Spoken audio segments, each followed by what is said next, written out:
Olá pessoal, espero que esteja tudo bem com vocês. Eu sou Gustavo Papetti, analista de investimentos e estrategista de alocação na Dracar Invest. Estou passando para atualizar o cenário desde a nossa última conversa, desde o nosso último vídeo.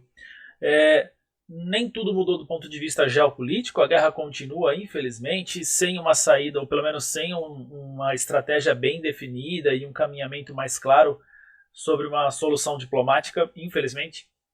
Já do ponto de vista de inflação, tanto aqui no Brasil quanto nos Estados Unidos, quanto na Alemanha também, que é o motor da Europa, a inflação continua dando uma assustada na galera.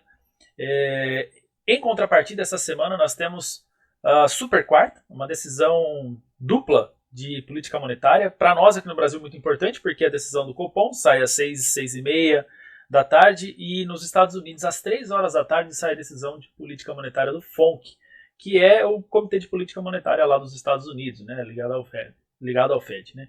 Bom, o que a gente percebe? O mercado, desde então, segue comprando dólar. Agora, lá naquele momento, no nosso último vídeo, na nossa última conversa, o real tinha uma performance melhor em relação ao dólar, isso por conta da taxa de juros aqui no Brasil já estar elevada, ou seja, o nosso Banco Central já tinha startado, já tinha dado o início, o pontapé para combater a inflação de forma mais agressiva, né? A gente acho que todo mundo acompanha, mesmo quem não é de mercado financeiro, acompanha a força e a velocidade com que o Campos Neto e sua turma subiram as taxas de juros para segurar a inflação. O problema é que não resultou em muita coisa. Agora que a gente começa a ver uma inflação, o último IPCA 15, com uma prévia um pouquinho abaixo da expectativa de mercado, um pouco abaixo da mínima, né, da expectativa mínima do mercado. Então isso é um pequeno sinal, pelo menos, de desaceleração. Só que se a próxima tomada vier em linha ou vier ainda acima da expectativa, a gente volta para estaca zero e, enfim. O importante é que na quarta-feira o mercado acredita em alta de 1% aqui. Na verdade, o Campos Neto já deu algumas indicações, já deu alguns indícios disso em algumas palestras que ele fez no passado recente, aí, nas últimas 2 semanas. Lá nos Estados Unidos, pelo monitor de expectativas, a gente acredita em uma alta de 50 base points. Para quem não conhece esse termo, é 0,5%, meio ponto percentual acima do que está agora, levando a taxa de juros americana para próxima de 1%. Bom, dando um giro pelo mercado, a gente vê aqui o Ibovespa hoje fez mínima nos 105 mil pontos. Muita gente acredita que isso aqui é uma recuperação, né? O trader que olha para o gráfico diário acaba acreditando que isso aqui é uma recuperação.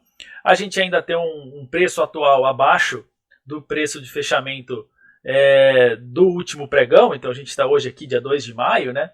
No último pregão a gente tem os 108 mil pontos, então a gente ainda está distante aí mais de 1.000 pontos. Isso acaba demonstrando uma fraqueza compradora. A gente vê o índice aqui no IFR, né, que é um índice de força. 30 é fraco, 80 é forte, aliás, 70 é forte. O índice ele está retornando aqui, né? O índice de força relativa está retornando para cima do 30, ou seja, está ganhando um pouquinho de força. Mas é uma interpretação minha. Quem está vendido precisa comprar para pôr o lucro no bolso, não significa necessariamente que a gente está revertendo, até porque está bem claro aqui, né, são essas médias móveis, a gente tem indicações de que estão vendendo mais do que comprando em todas as médias, né, comparando com todas as médias, as curtas que são mais rápidas, as mais longas. De qualquer forma, se a gente vai para outros ativos importantes, como é o próprio dólar aqui no Brasil, né, o dólar futuro, a gente tem um gráfico aqui de 1 hora. Aqui na tela está o mês de abril, na verdade o mês de março, abril e agora a gente começando no mês de maio, né? Deixa eu só apagar essa linha, quase ela me confundiu. O que a gente vê é que o dólar teve uma volatilidade muito grande, né? Uma subida muito forte. A gente está falando aí de, se a gente pegar a cotação das mínimas aqui, 4.600, 46 pontos, né? A gente teria 1%, a gente tem um dólar subindo aí 10%, né? É expressivo, né? Praticamente 10%. Não pensando em pontos percentuais, mas pensando em pontos, né, que é a forma como o contrato futuro é medido, a gente tem uma alta muito expressiva em apenas uma semana, né? Uma forte demanda. Por que isso está acontecendo? Porque lá nos Estados Unidos, ou melhor, no mundo inteiro, o dólar está ganhando força, já que imagina-se, de acordo com as falas dos policymakers, né, dos participantes do Fed, dos integrantes do Fed, a gente acredita que o Fed vai realmente enxugar a liquidez no mercado financeiro. Desde a pandemia, o Fed tem injetado recursos na economia americana e, consequentemente, na economia global, via compra de títulos. E agora ele precisa diminuir o seu balanço vendendo esses títulos. Essa não é a única ferramenta de política monetária que o Fed já demonstrou que vai usar. A mais comum e a mais relevante delas é o aumento de taxa básica de juros por lá. Então, juntando essas duas ferramentas, a gente vai ter um comportamento muito mais contracionista, né? Vão tirar dinheiro do mercado. Se eu retirar dólares do mercado, o dólar vai acabar ficando, não é escasso, né? Mas a gente vai reduzir a quantidade de dólares no mercado financeiro global e, consequentemente, isso empurra a cotação da moeda americana contra todas as outras divisas para cima. Então, não é só no Brasil, no mundo inteiro tinha começado antes, o Brasil só começou mais recentemente, porque a nossa taxa de juros ela deu uma boa segurada, né? Ela é muito atrativa para o investidor estrangeiro e, consequentemente, acaba dando essa demonstração de resiliência, né? Até que no momento não tem como nadar contra a maré. Aqui a gente tem Petro e Vale, né? A Petro indo contra as expectativas, já que o petróleo, recentemente o petróleo deu uma caída boa, mas a gente ainda tem um petróleo forte no mundo, acima dos $100 o contrato WTI, acima de 110 o contrato da Praça de Londres. A Vale também, com o minério um pouco mais volátil nos últimos dias, principalmente em cotação chinesa, a gente vê a Vale oscilando bastante, principalmente na queda, né, com todo o risco lá nos portos chineses, já que em Xangai ainda existe o lockdown e a política de Covid-0, que é muito questionável, né, porque eles estão soldando grades na porta da casa das pessoas para elas não saírem do governo chinês. É um país onde também a dificuldade de informação transparente é grande, já que a internet por lá é controlada. Mas, de qualquer maneira, a gente vê o acúmulo de barcos nos portos, já que a força de trabalho tem reduzido bastante, e isso acaba diminuindo, ou melhor, isso acaba dificultando muito as cadeias de suprimento, tanto de matéria-prima quanto de produtos industrializados que são transportados naquela região. Isso atrapalha bastante. Vindo um pouquinho para juros, vou colocar ali no centro da tela aqui, deixar só um gráfico. A linha vermelha, como a gente tem aqui na nossa legendinha, ela é o de hoje. Então você vê que os juros com vencimentos mais curtos, eles já estão precificando uma alta de 1% na taxa Selic, né? Por quê? A Selic e o CDI andam juntinhos, né? Há uma pequena diferença de valor entre um e outro. A gente vê que para o dia 31 de maio o mercado já cobra 12,7, né, de juros ao ano. E isso é uma demonstração de que o mercado não vai se surpreender com um aumento de 1% na taxa de juros Selic na quarta-feira.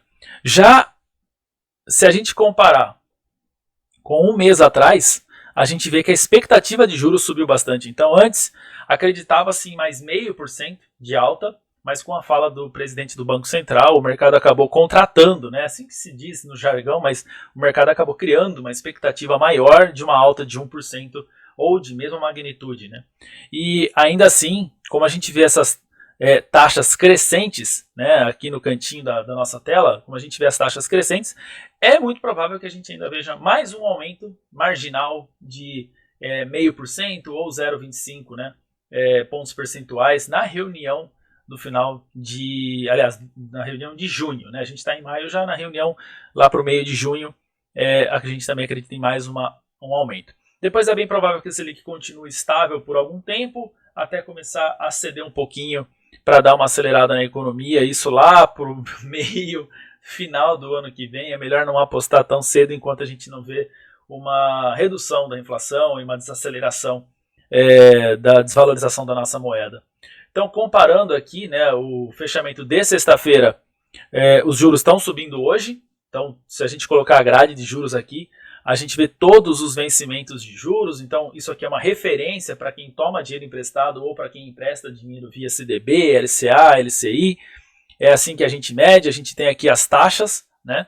E, consequentemente, a gente pode ver que em relação, hoje é o vermelhinho, verde é o do último pregão, a gente vê que as taxas deram uma pequena subida, mas isso significa que o dinheiro ficou mais caro. Tomar dinheiro no tempo ficou mais caro hoje. E se a gente comparar então com uma semana atrás, aí a gente vê a real diferença, né, de força entre as cotações dos juros. Bom, falando um pouquinho de commodities, a gente vê, como eu comentei agora há pouco, né, o petróleo deu uma desacelerada, mas o petróleo ainda continua muito volátil. Deixa eu só abrir aqui, pronto, está na tela. Deixa eu colocar num... A gente está com um gráfico de 1 hora também, aqui é uma outra plataforma de operações, por isso que o gráfico fica tão diferente, mas enfim. A gente vê que o petróleo nos últimos dias, cada um dessas marcações, ela representa um dia, né? E o petróleo ele é negociado praticamente 24 horas por dia, se não me engano são 22 horas e 45 minutos. A gente vê o petróleo bem volátil, aqui oscilando abaixo dos 100 dólares o WTI, chegando a bater 107 dólares, agora fez um pivô, né? Fez a curvinha e voltou a subir quando chegou ali nos 100 dólares. Então a gente tem aqui um cenário de interesse vendedor nessa região. A gente vê que na região dos 107, 108 dólares já foi a última região de força dos vendedores. Recentemente também, né? Mas o que acontece é que se o mercado enxergar, né, algum motivo maior, principalmente agora com a Alemanha realmente mostrando interesse em reduzir, antecipar a redução das compras e até zerar a redução da importação do petróleo e do gás russo, a gente pode ter uma falta de fornecedores para a demanda europeia, para a demanda da principal economia europeia e, consequentemente, do restante do mundo. Então, hoje a gente vê a OPEP, cuja qual a Rússia pertence, no caso da OPEP+, né, a OPEC+, mas né, nesse caso, se a gente não tiver uma nova fonte de fornecimento de energia, de commodity energética, petróleo e gás principalmente, né, a gente pode ver até um desabastecimento na Europa. Bom, isso vai de qualquer forma ser muito ruim para a economia alemã, já que a falta de energia afeta significativamente todas as cadeias produtivas e, consequentemente, isso também diminui a expectativa de PIB. Diminuindo a expectativa de PIB, a gente tem uma perda de produção, uma perda de crescimento e isso acaba impactando em toda a economia real.